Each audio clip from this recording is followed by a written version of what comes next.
de Gales. También fuimos bautizados con un barco prestigioso, de Prestige, con petróleo, aquí en Alcoyas, pero tenemos aquí la fortuna de que tenemos un grupo conservacionistas que han velado siempre por el Parque Nacional.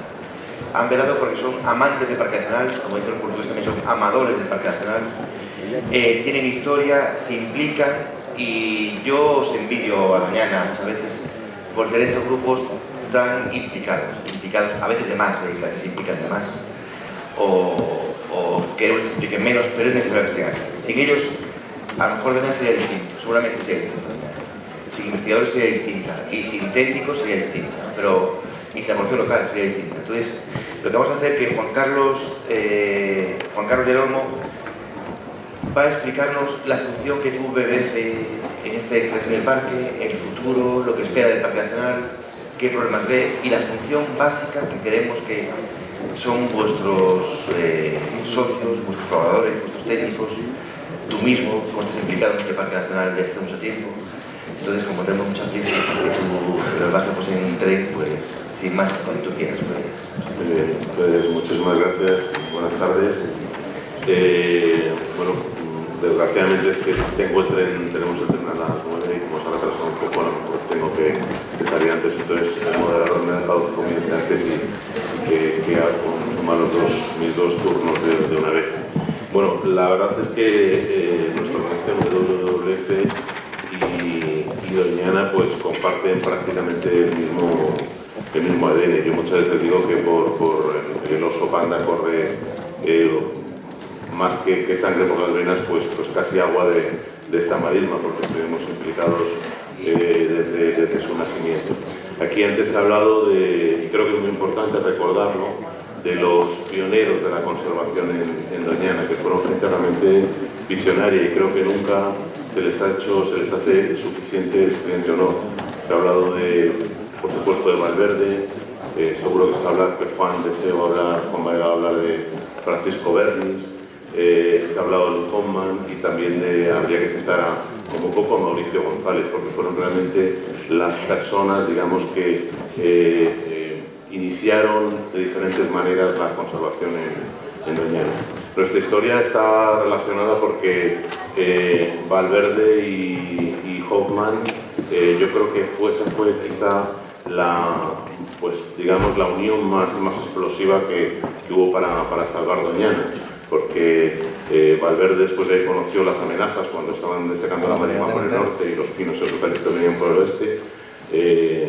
Visitó la Tour de Balat, el centro del Ródano, un sitio muy parecido a Doñana, con amenazas similares, y allí conoció la estación de la Tour de Balat como idea, y conoció a una persona fantástica, extraordinaria, que era Luc Hoffman. La unión entre Valverde, su tenacidad, su brillantez como activista, porque es lo que hoy llamamos un activista del medio ambiente, lo que Valverde era, y Hoffman con su increíble capacidad de relaciones, su visión de conservación de las zonas húmedas, también sus recursos, esa unión es realmente lo que en su momento salvó a Doñana del avance de la agricultura intensiva, del arroz, de los pinos, etc. Esa unión fue realmente increíble. Nuestra conexión viene porque cuando por fin ya dan a conocer en Europa la amenaza que tiene Doñana, uno de los sueños de Valverde desde el primer momento era hacer algo parecido a lo que había visto en la Tour de Balat, crear una estación biológica. Y entonces se plantea, para intentar frenar o evitar la destrucción del foto, comprar las primeras miles de hectáreas que permitieran crear esta estación biológica. Y justamente en ese momento, en el año 61, se crea WWF, el Fondo Mundial para la Naturaleza, en Suiza. Muchas de las personas que habéis visto aquí estaban en blanco y negro de la Doñana Expedition, que creo que es del año 57, son las que años después crean WWF a nivel mundial, y el primer proyecto de WWF en el mundo es recaudar los fondos para comprar esas 6.000 y pico hectáreas para crear esa estación biológica. Eso dio lugar al primer crowdfunding seguramente de la historia. Muchísima gente de toda Europa puso dinero para comprar esas tierras. En Dinamarca se hizo una campaña que se llamaba Una corona por un ganso. En Inglaterra, Times, la BBC hicieron campaña, y todas las oficinas de nuestra organización en aquel momento ya recaudaron fondos para comprar las tierras. Esas tierras se compraron, como muchos sabéis, en el año 63, después de varias vicisitudes, y fueron parte de fondos recaudados por WWF y parte recaudados con fondos que puso el Estado, el Ministerio de Educación, que inmediatamente fueron donados al Estado para que se creara la estación biológica de Doñana. Años después, la batalla continuó.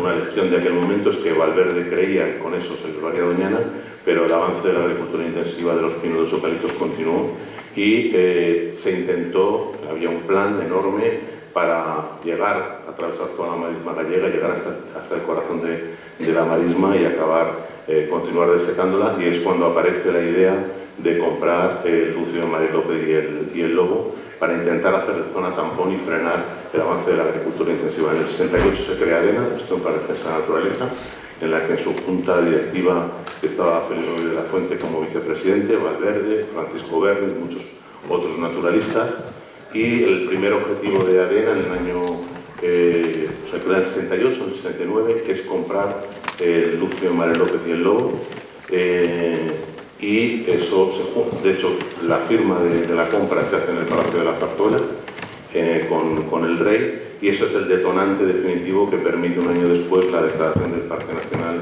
de Doñana, en el que es vital, una vez más, el papel de Valverde, el papel del príncipe entonces, de Juan Carlos, y la figura de Rodríguez de la Fuente, que entra en escena y que logran convencer a Franco de que se cree el Parque Nacional. Desde entonces hemos estado siempre involucrados en la conservación de Doñana, es verdad que con ciertos altibajos, pero desde la catástrofe de Alcollar no hemos parado de trabajar intensamente en su conservación. Doñana es una prioridad para nosotros, porque para nuestra organización a nivel mundial las zonas húmedas en este momento son auténticas prioridades. Hay que pensar que el declive mayor de vertebrados en el mundo, hablaba Daniel Calleja esta mañana de que se han producido en 50 años el 60% de los vertebrados. El declive mayor en todo el mundo se ha producido en las zonas húmedas, en los ríos, en los ecosistemas de agua dulce. Por lo tanto, para nosotros es una prioridad, y Doñana en concreto es muchas cosas, ¿no? No solamente es un lugar, un hotspot de biodiversidad, sino que es sobre todo un laboratorio donde, como se ha contado muy bien antes, todo ocurre. Es el mayor laboratorio de conservación de Europa y puede ser uno de los mayores laboratorios de conservación y de resolución de conflictos del mundo. Por lo tanto, es un sitio perfecto, interesantísimo para trabajar. Nuestra labor aquí es múltiple como organización, tiene muchas caras. Por un lado, somos uno de los mayores propietarios privados del Parque Nacional, que es una rareza, la Reserva de Guadiamar, que gestionamos desde el principio gracias a la colaboración de la Estación Biológica de Doñana. Ellos son en realidad quienes llevan el día a día de la gestión de esas fincas, pero eso nos permite en el Consejo de Participación tener una silla como propietarios. Otra de nuestras labores es como una organización ecologista más de las que están aquí, ¿no?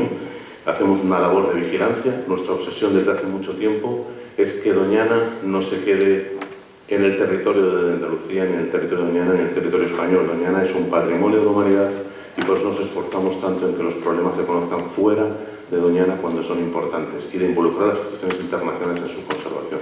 Por lo tanto, tenemos una labor de vigilancia continua, alertando a los organismos internacionales como la UNESCO del incumplimiento de las condiciones que impone la UNESCO, o ante la Unión Europea, la Comisión Europea, donde hemos denunciado pues, el incumplimiento de la Directiva de Marco de Agua, la mala gestión del agua, lo que ha llevado desgraciadamente a que España, el Reino de España, vaya a ir al Tribunal Europeo de Justicia en este momento. Por lo tanto, una labor de denuncia continua sobre muchos de los problemas que van surgiendo, sobre todo en el entorno, porque nosotros, aunque creemos que existen problemas importantes dentro del parque, el ganado se ha denunciado, que es un gran problema, y otras muchas cosas, nosotros somos muy centrados en intentar frenar las amenazas que surgen en el entorno. Y luego somos una organización que trabaja en constructivo también. Cualquiera que nos conozca sabe que además de denunciar, estamos continuamente proponiendo soluciones, trabajando con los agricultores, buscando las mejores prácticas de riego, estamos trabajando en la restauración de las zonas incendiadas, ahora restaurando zonas húmedas en la margen izquierda del Guadalquivir, trayendo fondos privados a la conservación del espacio pues trabajando también con los sectores que están alrededor de Doñana. Por ejemplo, hemos estamos trabajando mucho con los supermercados europeos que compran las presas para intentar que transmitan la importancia del uso legal del agua y del suelo en las presas que compran en Doñana. Por lo tanto, nuestro trabajo es múltiple, toca muchísimos aspectos. Como decía, que quedan 2 minutos. Como decía, el problema que para nosotros ahora mismo donde estamos concentrados son las amenazas. Quizá lo más escandaloso de lo que ocurre en Doñana es que, así como esta mañana hemos oído a todo el mundo, a todas las autoridades, diciendo lo importante que es Doñana, la mayor parte de las amenazas que han llegado en los últimos años serias para Doñana, de impactos concretos, eran impactos y proyectos promovidos por las propias administraciones que deberían cuidar Doñana y que dicen que velar por él. No me quiero remontar muy lejos, pero desde el proyecto de Costa Doñana, impulsado por las administraciones, a la carretera Huelva-Cádiz, que acaba de volver a salir, pero en su trazado norte, ¿no?, por el actual gobierno de la Junta de Andalucía, el proyecto nuevamente de reabrir la presa Anarcoya, después de que en el año 98 la catástrofe que tuvimos, el oleoducto Balúa, que ha salido esta mañana, que amenazaba seriamente Doñana con una tubería de 2 tuberías de 200 kilómetros hasta Badajoz, el dragado de Guadalquivir, que nos ha costado más de 15 años tumbarlo en los tribunales, el proyecto de gas natural, los proyectos de gas natural que por suerte, antes se refería una persona aquí, el más importante de ellos, aunque no resuelve el problema, el Tribunal Superior de Justicia de Andalucía ha fallado en contra del recurso de uno de ellos, o los cultivos bajo plástico que están ahora mismo poniendo en jaque y condicionando y poniendo en jaque el acuífero de Doñana, en su mayoría son proyectos promovidos por propias administraciones que las organizaciones de defensa del medio ambiente hemos tenido que combatir durante muchos años, recurriendo a todo tipo a los organismos internacionales, a la movilización pública, que es en realidad lo que ha parado estos proyectos, o en el caso de los cultivos bajo plástico, ¿por qué no decirlo claramente? Y el uso ilegal de agua en Doñana, porque durante años y años y años las administraciones han mirado para otro lado y no han hecho absolutamente nada para evitar la expansión de estos cultivos y el uso ilegal del agua en la zona. Todo esto, pues, como Organización de Defensa del Medio Ambiente, hemos trabajado para documentarlo, para denunciarlo y para intentar frenar estos impactos. Por último, me gustaría citar un poco cuáles son, porque se ha hablado de cuáles son el futuro de Doñana, cuáles deberían ser las propuestas de futuro, se ha estado hablando de ellas. Nosotros somos una organización que trabaja en positivo, por supuesto denunciamos las amenazas, pero estamos pensando en cómo tiene que ser el futuro de Doñana. En primer lugar, ya ha salido aquí, hay que entender algo que creo que no se ha dicho con la contundencia suficiente. Como dice Naomi Klein en su último libro, el cambio climático lo cambia todo. Lo cambia todo. O sea, tenemos que pensar absolutamente en otra realidad. Lo que estamos viviendo ya a esta velocidad y lo que se viene encima cambia por completo nuestra visión de cómo va a ser Doñana en el futuro. No sabemos cómo será, pero tenemos que cambiar completamente nuestra visión. Nos encontramos en un momento de emergencia climática y nos encontramos en un momento de pérdida de biodiversidad dramática por la destrucción de los ecosistemas. Y esto cambia por completo la velocidad, la dimensión de las medidas que tenemos que tomar. Y si no entendemos eso, no en Doñana, sino en todos los sitios, difícilmente vamos a afrontar este problema. Desde nuestro punto de vista, varios puntos para dejar en la mesa sobre el futuro de Doñana. En primer lugar, necesitamos una visión amplia de Doñana. Cuando hablamos de Doñana, y hemos estado hablando de ello durante un rato, todo el mundo se está refiriendo sobre todo a los límites del parque. Si hemos aprendido algo en este tiempo es que la construcción de Doñana desborda por completo los límites políticos del parque. Es una obviedad, pero hay que recordarlo. Y eso quiere decir que necesitamos ir mucho más allá de los límites legales. Tenemos que pensar a nivel por lo menos de cuenca hidrográfica. Necesitamos una visión mucho más amplia. Ahora empieza el tercer ciclo de planificación del agua y si queremos conservar Doñana hay que cambiar completamente la visión que tenemos de toda la cuenca, porque al final Doñana no es más que un espacio que se encuentra al final de todas esas decisiones.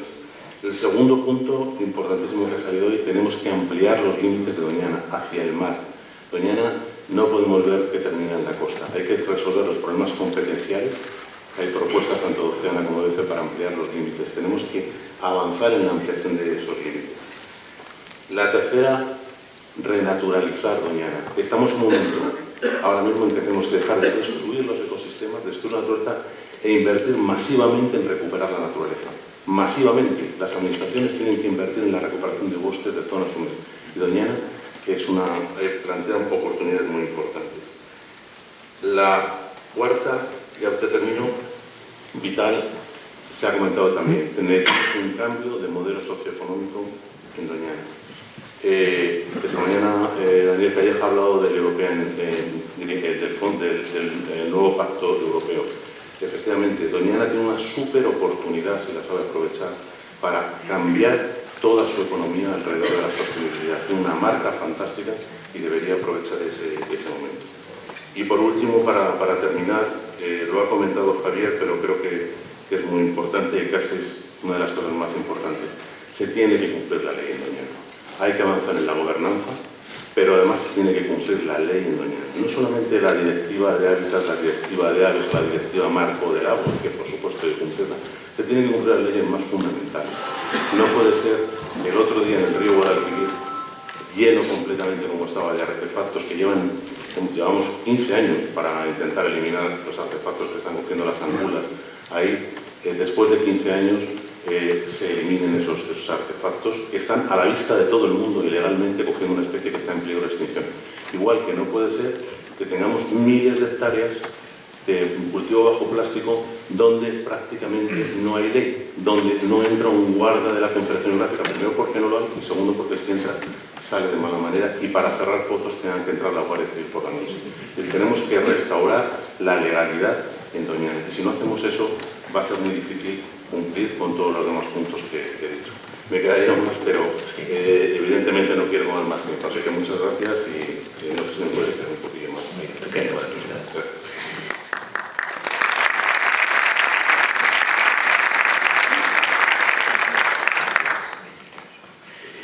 Tenemos ahora el placer de presentar a Juan Varela, de la Sociedad Española de Ornitología, otra entidad muy implicada en la conservación de este Parque Nacional y de otros parques nacionales en España, áreas protegidas, zona de natura, y aparte de eso, que yo no sabía, que es un gran pintor, ¿no? Pintor, dibujante, un artista de naturaleza, que da una visión amable, pero que a la vez tiene que darnos una visión cruda, una versión de la realidad. ¿Qué pasa? ¿Qué podemos hacer?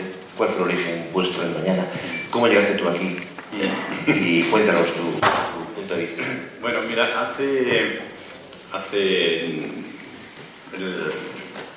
el 50 aniversario de lo que era la Sociedad de Ornitología, es decir, hace 16 años, se celebró aquí mismo en el Rocío, el 50 aniversario de la sociedad.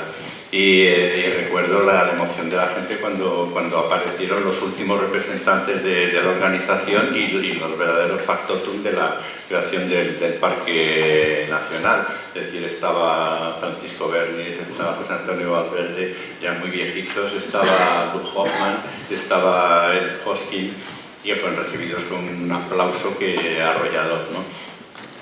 Y eso me retrotrae a contar cuál fue el origen de la sociedad y su enorme ligazón a la creación del Parque Nacional, porque realmente si SEO existe es porque existía Doñana, y si Doñana existe también en parte es porque existió SEO, porque en 1952, estamos yéndonos bastante atrás en el tiempo, ya un grupo de interesados en las aves y en la ornitología se reunieron para hablar de la posibilidad de crear una sociedad científica al estilo de las que había en el resto de Europa. Ahí estaban Antonio Valverde, estaba Francisco Bernier, Ramos Arroyuela y otra gente que eran del grupo de los pajareros de entonces, de la gente a los que tomaban por locos por salir al campo con unos prismáticos, los que tenían prismáticos. Ese mismo año, Bernis propone a Valverde ir a ver el parque, vamos, lo que entonces era el Coto de Doñana. Tuvieron la idea de que aquello era un sitio inexplorado y que había que tomar datos e información de la fauna de aquellas marismas maravillosas. Entonces se pusieron en contacto con Mauricio González Gordón, que era el hijo de uno de los principales propietarios de fincas, Y él, encantado, les dijo, era otro amante de las aves, y precisamente le había insistido a su padre para que comprara las fincas cuando se pusieron en venta. Entonces le recibió con grandes abrazos y con grandes botellas de Jerez que animaron bastante la expedición.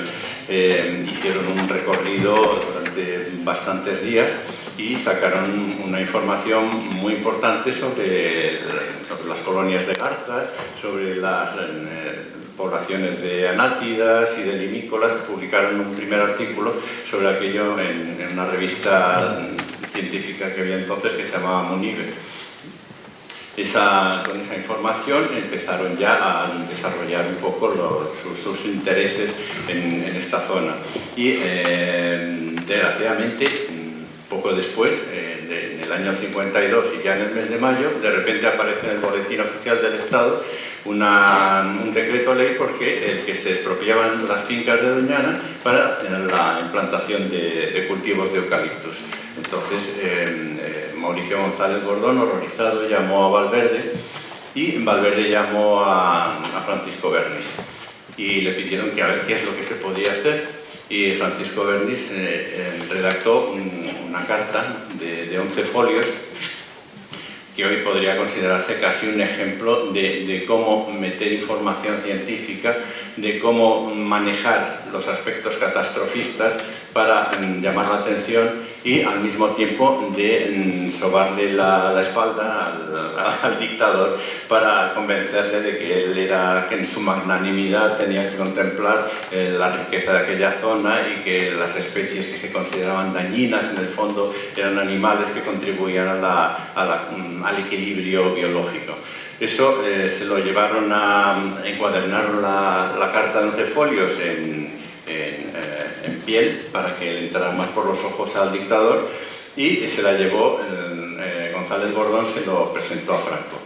Entonces Franco, por lo visto, se lo leyó inmediatamente y entonces cambió radicalmente. Él era muy amante de la caza, él era muy amante entre comillas, de la naturaleza, y entonces pensó que aquello era una buena idea y que tampoco era tan importante la pasta de papel, la pasta de celulosa en aquel sitio, no valía la pena. Entonces se canceló, ya se habían empezado a plantar eucaliptos, pero se canceló el proyecto. Entonces, a partir de ese momento, ya un poco libres, Bernis y Valverde empezaron otra labor de investigación y de conocimiento del coto. Empezaron a hacer anillamientos. Empezaron en el año 53 y se fueron a anillar las pajareras. Empezaron a anillar también anátidas y limícolas, y empezaron a sacar información sobre las poblaciones y toda una cantidad de datos que luego se reveló que serían muy importantes de cara a resaltar el valor del coto frente a instancias internacionales.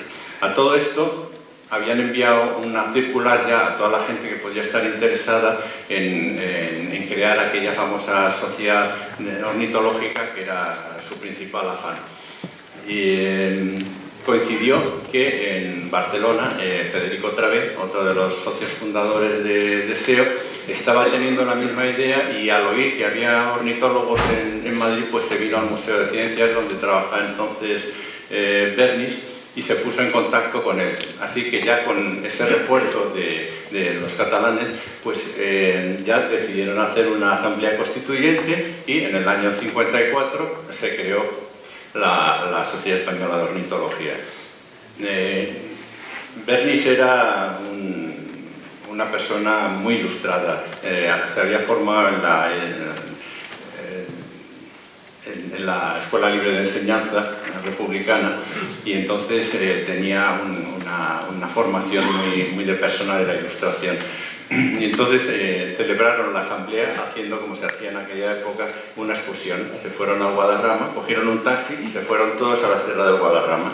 Hicieron una investigación por allí de las aves y tal, y volvieron encantados, y ya con su sociedad ornitológica constituida.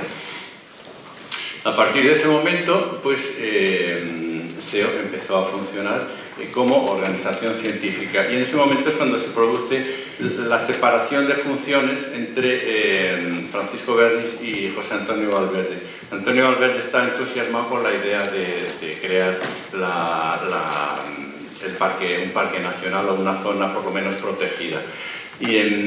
Y se da la circunstancia de que SEO empieza a intentar ponerse en contacto y tener una representación a nivel internacional. Entonces se pone en contacto, empiezan a viajar y se ponen en contacto con el Waterfall Research Bureau, que entonces estaba también empezando a funcionar en la investigación de aves acuáticas, y en una reunión que se celebra en Jerez, precisamente de esta institución internacional, pues se les encarga a SEO de hacer los recuentos de anátidas, la parte que correspondía a España, para completar el informe internacional. También aprovechan la ocasión para solicitar a este organismo, el IWRB, que tenga en cuenta el valor de Doñana y que en sus conclusiones de la reunión haga un llamamiento a la creación del parque. Fue, yo creo que el primer llamamiento internacional de que se prestara atención a esta zona privilegiada y que se creara una zona protegida. Y posteriormente se ponen también en contacto con otras organizaciones internacionales, y en una reunión del International Bird Council consiguen también que dentro de las conclusiones del Congreso se incluya un apartado donde se llame la atención sobre la necesidad de conservar el puerto de Doñana y crear una figura legal que lo defendiera. Digamos que por la parte de SEO fue la parte investigadora la que proporcionó un soporte de datos que permitió que a la hora de enfrentarse a las posibles pegas por parte de las administraciones y de resaltar de cara al exterior el valor, hubiera información fehaciente de qué era lo que había aquí y qué es lo que necesitábamos conservar. Digamos que esa parte fue un tándem maravilloso entre Francisco Bernis por la parte más científica y Valverde, que siendo también un buen investigador, pero se decantó más en ese trabajo hasta que empezó ya a trabajar como director del parque. Y SEO siempre ha trabajado en zonas húmedas. Digamos que de alguna manera el prestar atención a Doñana fue el empezar a llamar la atención sobre la importancia de las zonas húmedas, porque debemos recordar que la ley Cambó y otros planes habían contemplado la desecación de zonas húmedas y habían pensado que eso eran zonas que no valían para nada, que solo valían para propagar el paludismo, los mosquitos y demás. Y esto yo creo que de alguna manera cambió la visión sobre las zonas húmedas. A partir de ese momento se empezó también a mirar otros espacios naturales que tenían importancia, y esa tradición se ha mantenido en SEO, que yo creo que de alguna manera ha desarrollado esa atención hacia las zonas húmedas. En el momento tiempo en que yo fui director de la sociedad, uno de los programas clave de nuestra organización fue un programa de áreas amenazadas, 5 áreas amenazadas, y incluían ya las tablas de miel, el delta del Ebro y Doñana. Y uno de nuestros éxitos, digamos, a nivel internacional fue llevar al Tribunal de Luxemburgo, ya en épocas más recientes, llevar ante el Tribunal de Luxemburgo el destrozo que se estaba haciendo en Cantabria en las marismas de Santoña. Yo creo que fue la primera vez, y no sé si la única, creo que hubo otra, en la que España fue condenada por la destrucción o el intento de destrucción de una zona de marismas, de una zona natural. Y yo creo que, bueno, eso una visión así un poco general, si alguien quiere un poco más de ampliación, hay un maravilloso tocho que se llama 50 años de historia que publicó nuestra organización y que creo que todavía deben quedar ejemplares por ahí. Pues ya pediremos un ejemplar. También acompañado con una persona, un querido amigo que murió recientemente, un guarda del Parque de Doñana, el señor Azorín, un bohemio pero una excelente persona, y muchos personajes más. Y posteriormente, pues recuerdo algo, la pregunta es la siguiente, la pregunta la hago yo. ¿Son decisivos, importantes, imprescindibles los movimientos ecologistas? Desde mi punto de vista, sí. Recuerdo un hecho. En el año 86, diariamente tiraban frente a las costas de Doñana 2.000 toneladas de un residuo procedente de una fábrica del polo químico de Huelva, dióxido de titanio. Y los tiraban a 35 millas frente a Doñana, a las costas de Doñana. Aquello, imaginar lo que podía ocurrir con todos los bancos, lo importante que es para el tema de las pesquerías. Pues primero viene Greenpeace a Huelva, para el barco, para Greenpeace no pasó nada, la Guardia Civil no nota nada. Y allá van los de la coordinadora ecologista de Huelva, jóvenes ilusos, y nos encadenamos en el barco. ¿Qué nos ocurrió? La primera condena que tuvimos el movimiento ecologista, 800.000 pesetas que tuvimos que pagar. ¿Pero qué conseguimos?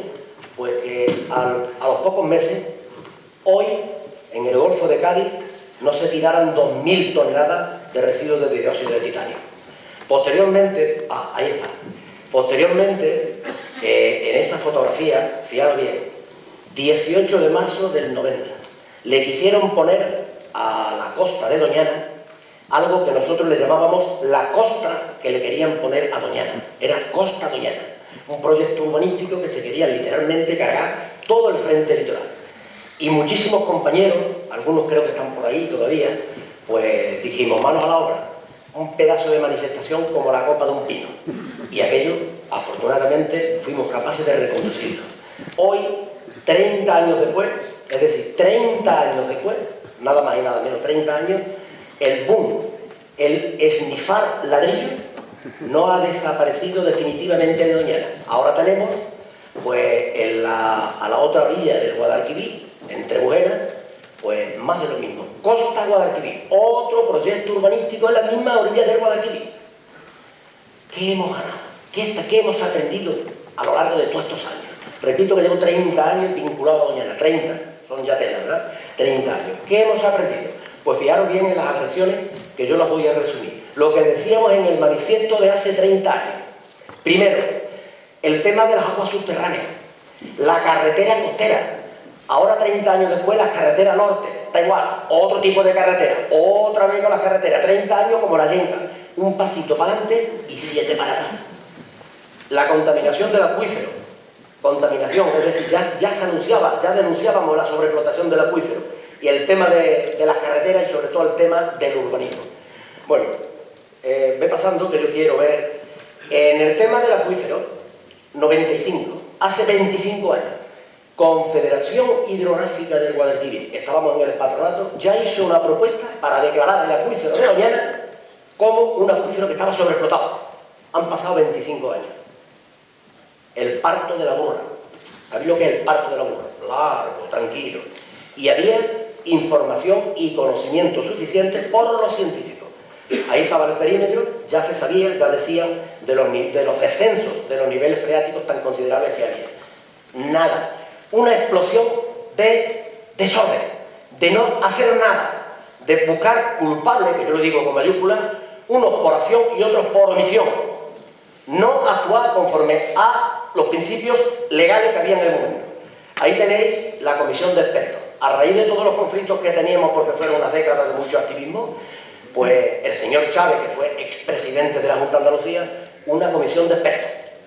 Y fue una comisión, un dictamen, con una serie de recomendaciones que yo voy a recordar solamente esa. La comisión de expertos. El Rocío recomendaba 10 hectómetros, el sector de Villa Manrique de la Condesa, donde están los Atos, 8 hectómetros, posiblemente supere la cantidad de 30 hectómetros cúbicos, no regar aguas, utilizar las aguas del acuífero para regar arroz, todavía 30 años después o 25 años se riega, arroz de agua del acuífero, Y ahí tenéis que suma. El total, decía la comisión de expertos, no supera 30 hectómetros. 30 hectómetros se están sacando hoy, solo hoy, en la cabecera de la Rocina. No 30, 31, según Confederación Hidrográfica. Y hoy pues, volvemos a la nueva propuesta de la Confederación Hidrográfica de Rodríguez, más de la situación del acuífero. Descenso freático en la zona de los Hatos de hasta 15, 20 metros. Descenso. La Rocina de la cabecera de la Rocina, los aportes que hacía de una manera natural, por una descarga natural del acuífero, pues han perdido en torno al 50%. Conclusión. Esto, y lo voy a decir antes de nada, yo no tengo nada con el tema de los agricultores, todo lo contrario, son imprescindibles en la comarca de Doñana. Existía y existe. Yo estoy en contra rotunda y radicalmente de aquellas personas que no cumplen el principio de legalidad. Ya está. Que o cogen un monte público o que se establecen, hacen un pozo sin papeles, lo mismo que si yo voy ahora a un supermercado, me meto y doy un asalto. Exactamente igual. Que es un medio de vida que genera empleo, indudablemente. Hay muchas maneras de buscarse el empleo. Eso no es cumplimiento de algo tan fundamental que es el cumplimiento estricto de la ley. Mirad estas cuantas, esta es la explosión de desorden, es una balsa. Llevábamos años y años denunciando, haciendo denuncias y recomendaciones, hasta que aprendimos. Y afortunadamente, en medio ambiente, un poco de aliados. Denuncias a la Fiscalía. Y hasta que no hubo una sentencia condenatoria, un empresario de Moguer, radicalmente no cambió el asunto. En la sentencia, prisión, restauración del tema. Marcó un antes y un después. Y el antes y después los compañeros de ADENA han seguido con el tema del agua, que es el asunto, el problema principal que tiene ahora mismo Doñana, y que es un tema que hay que arreglarlo, buscar los equilibrios, si no está fracasado Doñana y los agricultores.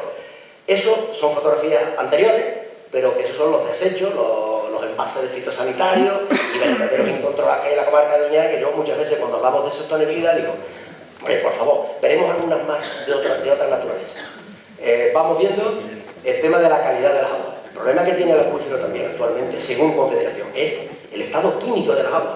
Es decir, las aguas de Doñana y la calidad de las aguas. Todavía no se depura Doñana. Las aguas que entran, las cuencas vertientes no meten agua todavía lo suficientemente depurada.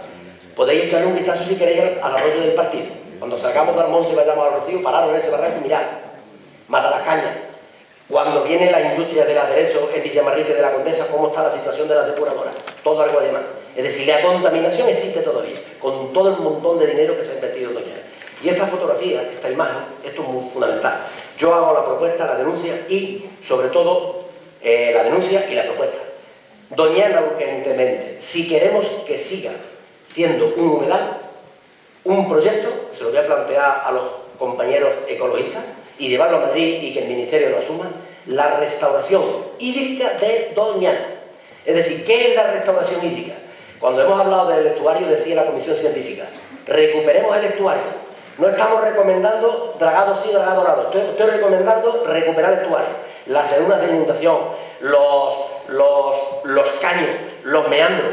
Estoy proponiendo que se recupere el caño Guadimar, que es una ficha del Doñana 2005, que estaba declarada de interés social por el Estado, además con presupuesto, y ha quedado aparcada y no se habla del caño Guadimar. Y es imprescindible. Del brazo de la torre, no se habla absolutamente nada. Y sin embargo, un proyecto que fue súper interesantísimo como el Doñana 2005, ahí podréis ver una obra que es la recuperación de la finca de Caracoles, Caño Travieso, y fijaros la cantidad de agua que tenía. Eso era una finca que estaba ahí agrícola, que la compraron a raíz de la catástrofe de la Arcolla, y fijaros el resultado que tiene. Doñana sin agua no tiene vida, y hay que recuperar los sistemas hídricos de Doñana. Esa finca, nuestra propuesta es la siguiente: Cochinato, Cerrado Garrido, Cantarita. Eso era un humedal, y hay que ser ambiciosos con el nuevo panorama, la Europa verde, los nuevos escenarios de cambio climático, hacer un proyecto ambicioso para recuperar de las 150.000 hectáreas, no vamos a recuperar, que tenía Doñana, pero mínimo 40.000 hectáreas podemos conseguir. Y esas fincas que están transformadas, que no tienen ahora mismo rentabilidad, recuperarlas íntegramente. Vamos dándole Doñana, que no se habla nada del asunto. Yo voy a hablar un poquito de los alcornoques, las catedrales vivientes que tiene Doñana. El alcornocal se está perdiendo, no en Doñana, en Andalucía y en Extremadura, como consecuencia de un hongo exótico. No es como consecuencia de los excrementos de las aves. Eso es mentira. Las aves también, pero es un hongo. y recuperar Alcornoca ese puede tener más de 500 años. Eso es una catedral viviente. Doñana, fijaros cómo está, que voy a pasarlo rápidamente. Esas catedrales están muriendo progresivamente. ¿Cuántas veces hemos propuesto en el Consejo de Participación un plan para la recuperación del Alcornocal en Doñana? Y además que el Alcornoque no es porque sea importante para la biodiversidad, para el empleo, para el desarrollo rural y porque son nuestros árboles. Fijaros bien, esta fotografía, finca del Alamillo, pegado a la finca de la Seguche, y la propuesta que voy a hacer pasa a la siguiente, es la siguiente. Mira cómo está ya. Ustedes pensáis, y le digo, se han ido todos los políticos, qué pena, con lo que me hubiera gustado hablar delante de todos los políticos y haberme dirigido ante ellos y decirles, pero ustedes no os dais cuenta que estáis promocionando la ruina del sector del olivar, que estáis permitiendo que en Doñana siembren olivos superintensivos en esas fincas que están regando, sacando agua del acuífero y que va a arruinar al sector olivarero de Jaén, de Córdoba y a los olivareros de montaña con aceite de muy mala calidad. ¿No os dais cuenta? Y estáis consintiendo, tolerando que se rieguen olivos superintensivos en esos sitios, sacando agua del acuífero. Dijo Federico Trillo, que fue presidente del Congreso de los Diputados. Mándalo. Pasa. ¿Y esto? ¿Qué os parece? Yo sin comentario. ¿Qué os parece? El respeto a la vida. Pero ¿cómo permiten eso, por favor?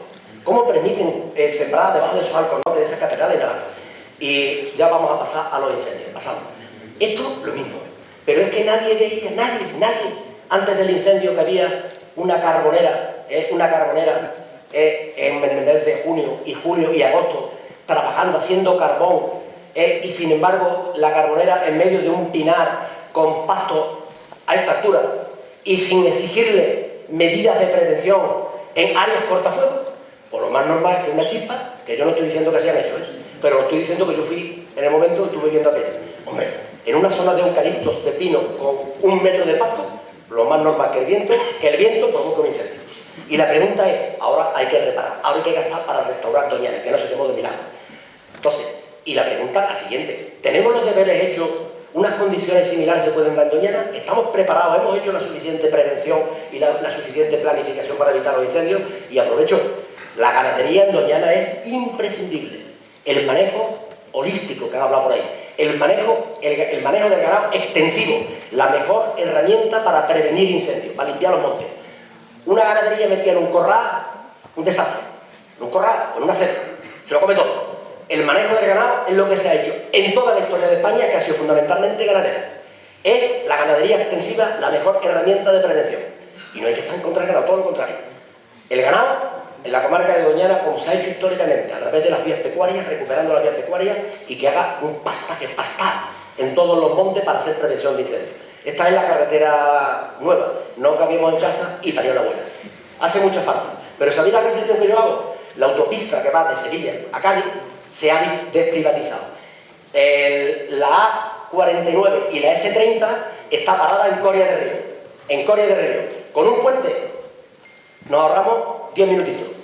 Y hay ahora mismo tanto dinero, 2.000 millones, para hacer otra carretera nueva por ahí. ¿Dónde está el presupuesto? Si no somos capaces de mantener y taparle los baches a las carreteras que tenemos. ¿Hace falta más carretera? ¿Y más carretera qué significaría? Esa murió. En una carretera de Confederación que la faltaron. Esa murió. Pasa. Ese que está ahí murió la semana pasada en un sitio que estuvimos hablando con la fiscal de Medio Ambiente. Y nos dijeron que, hombre, que era un poco complicado, que habláramos con tráfico. Y la pregunta es, en una década, entre Villamarrique y Hinojo, más de 15 linces atropellados, ¿no es un punto negro? ¿No se puede permeabilizar? ¿No podemos hacer nada? ¿No podemos permeabilizar carreteras para evitar los atropellos de estos animalitos? ¿Cuánto nos estamos gastando en el lince? Que yo no digo que no lo hacemos, pero por favor, vamos a intentar los puntos negros que sabemos perfectamente dónde está, pedir que venga el dinero y hacer medidas correctoras. Pasa. Esto lo he puesto porque lo que más me duele es el tema, y si hay todavía responsables de la administración, me gustaría conocer todos los linces que aparecen muertos en las carreteras, conocer públicamente los resultados de la necropsia, que nos vamos a llevar sorpresa. Yo no digo, ni es un ataque a los cazadores, en absoluto, pero tristemente, la mayoría de los resultados de la necropsia que se le hacen tienen restos de perdigones. Esa fotografía cuando yo era joven, que esta mañana se habla, esa mina de Alcoya, para ahí. Y le llevé a Isabel Tocino una carta de los ecologistas y le dijimos, la presa de Anarcoya se puede romper y están llevando y metiendo residuos del polo químico de Huelva en la presa de Anarcoya. Pusimos una denuncia que archivaron los jueces y cuando se rompió, ese mismo día vino la señora ministra en helicóptero, entré a la Sebuche y le entregué la copia. Le digo, mira, crónicas denunciadas y archivadas. Se pudiera haber evitado. Canal Sur grabó las imágenes, que después hizo uso de las imágenes antes de que se rompiera. Hoy estamos con el mismo debate. Nos costó 200 millones de euros restaurar todo el daño que originó. No pagaron nada, se hicieron los suecos. Y hoy tenemos el debate que hay que reabrir la mina. Y de momento ya han solicitado un desembalse de esas aguas previamente tratadas a el vertido al río Guademar. Pero como en el río Guademar van a tener muchos problemas de Doñana, pues posiblemente lo hagan en el río Guadalquivir. Aguas de la mina. Y voy a terminar con el gas. Otro. En el gas simplemente, el subsuelo de Doñana no es una infraestructura para almacenar gas. Sencillamente porque el subsuelo es público. Y esos son beneficios privados. Y aparte de los riesgos que tiene, pasa, como por ejemplo, ahí tenéis, miren, un mapa de terremoto, movimiento sísmico de hace los últimos 15 días. ¿Hay precedentes? Lo mismo que con Anarcoya, el Castor. El Castor empezaron a inyectarle gas, movimientos, terremotos, y ahí mira cómo está la situación. ¿Pensáis que Doñana, el subsuelo de Doñana, es un sitio cuando estamos hablando de las energías renovables y adiós a las energías fósiles, descarbonizar la economía? Y ahora vamos a consentir el tema de los almacenes de gas en Doñana, una barbaridad. Mira lo que decían en aquella época, hace 20 años, que el gas no perjudica a Doñana, hombre, evidentemente. Después, posteriormente, se rectificó. Pasa que voy mal de tiempo, manifestaciones del gas. ¿Qué hacen los movimientos ecologistas? Mira la segunda. Catedrático en armar follones, en armar conflictos. Pasa. Manifestaciones. Pasa, que voy a terminar. Y aquí, lo siento, pero ya esta es mi última. Me paro. Que yo no tengo nada en contra del tema rocier, evidentemente. Nada. Si te gusta el rocío, tú vas, tienes un privilegio que tú pasas y yo no puedo pasar. Y duermes. Lo único que te pedimos es que sea limpio en un espacio que es un espacio privilegiado. Pasa la siguiente. Y el vídeo no lo vamos a ver, ¿verdad? No, el vídeo no lo podemos ver porque vamos muy mal tiempo. Fijaros bien, ¿ustedes piensan que eso es de recibo? Y como hay personas de Almonte que están vinculados, yo lo único que le pido, hay hermandades que tienen las pilas puestas, como por ejemplo, no voy a nombrar una, pero recogen absolutamente todo, y me consta que la mayoría de las hermandades están de acuerdo con el tema. Lo único que propongo es que seamos un poco duros con aquellos que van tirando basura. Y no permitamos en absoluto que conviertan Doñana ni los tránsitos rocieros en un botellón. He terminado, ¿no? Me voy más del tiempo. Perfecto, el tiempo.